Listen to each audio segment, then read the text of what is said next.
nubwo twese turi beza ariko twese turabizi yuko ubwiza burutanwa.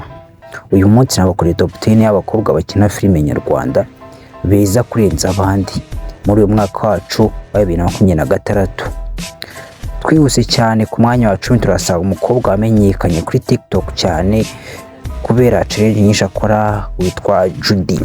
Ni umukobwa w'umustar cyane maze kwigarurira imitima y'abatari bakeya hano iwacu mu Rwanda bitewe na challenge akora ndetse na filime akina, ndetse n'ubu ngubu ari filime ari gukinamo we n'uwitwa Shiriwe mu buzima busanzwe witwa Kimenyi Tito.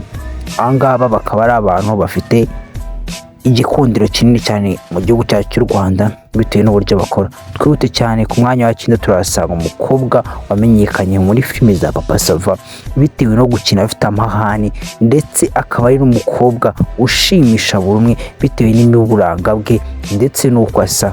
Umwe wese umubonye avuga ko uyu mukobwa ndetse akaje ari we mukobwa wa mbere mu Rwanda usa neza, mwiza, ufite isura nziza ndetse no mu maso agaragara neza.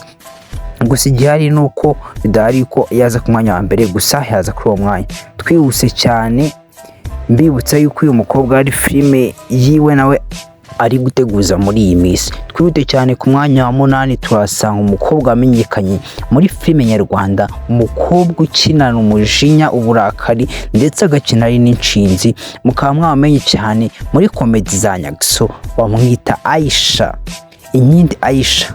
Ni umukobwa mwiza cyane, gusa benshi batajya bapfa kwemera ko ari mwiza, gusa mu buranga bwe, mu migaragarire y'isura ye, buri wese yemera ko uyu mukobwa uyu mwanya ukwiriye bitewe nuko agaragara mu isura ye batitaye uko akina ameze.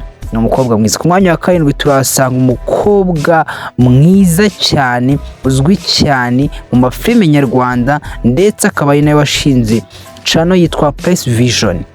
Uyu mukobwa bamwita Alisa. Alisa ni umukobwa mwiza cyane muri iyi minsi mu mwaka wa 2026 zari kuboneka cyane, gusa watangiye bari gusura filime yayo yitwa The Homeless Girl, irangiye barekira hashize igihe kinini tutari kubabona. Gusa igihari nuko uyu mukobwa ari mu bakobwa beza cyane. Twite ku mwanya wa 6 turasanga umukobwa ukina kuri filime za Zacu TV, ari umukobwa mwiza cyane, umwese akunda uburanga bwe, umubonye wese avuga ko uyu mukobwa ubwiza bwiwe bukwiye no kumuzana ku mwanya wa mbere bitewe n'uburyo ari mwiza.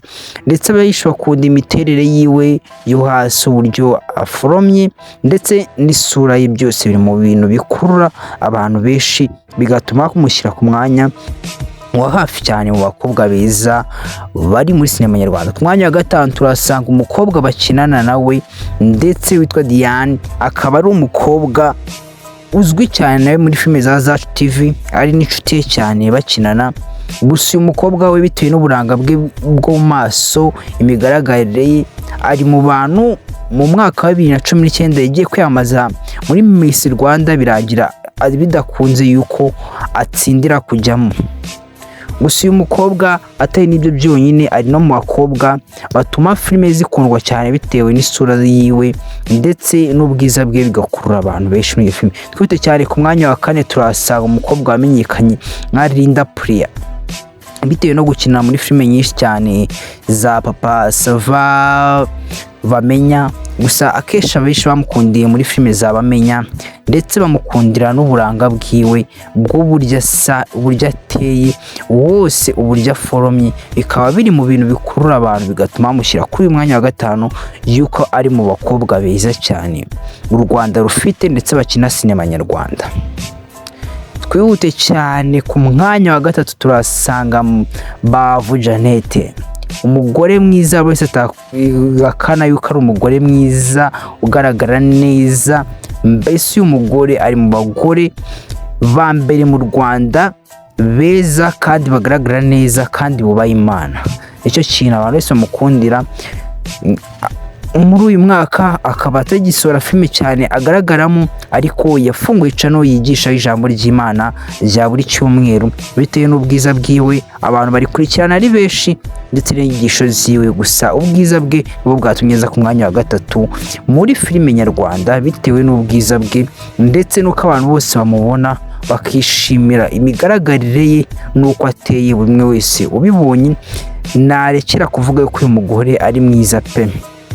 Kandi mu bagore beza bagaragaye mu Rwanda, uyu we bigaragara yuko amanota 95 agaragaza ko uyu mugore ari we wa mbere mwiza mu Rwanda mu bantu bakina filime cyane, ndetse no mu bagore bari kuri social media bazwi cyane nk'abastari. Ku mwanya wa kabiri turasanga umukobwa wamenyekanye nka Nyambo, Jessica Nyambo, umukobwa mwiza cyane ukina filime nyarwanda, buri umwe wese yishimira kubona ubwiza bwiwe ndetse n'imigaragarire yiwe, kuko bikurura abatari bakeya muri filime nyarwanda, ndetse buri umwe wese ubibonye avuga yuko ari byiza ko umukobwa mwiza nk'uyu nguyu wiyubashye abasha kuza muri filime nyarwanda akabikora neza, kandi mwese akishimira kumva ibintu akora, bakabona bose yuko ari ibintu by'indashyikirwa byiza cyane. Kwihuta cyane mbibutsa yuko iyi top 10 si indashyikirwaho, ahubwo wese yashyiramo igitekerezo cyiwe, ako mbibutsa yuko uyu mukobwa ari umukobwa wa kabiri mwiza cyane kurenza abandi muri filime zacu nyarwanda biteye inyigisho ze. Twihute cyane ku mwanya wa mbere, uramutubwira muri comment kugira ngo tuzamenye uko tubategurira ikindi kiganiro. Ciao ciao, ndabakunda cyane.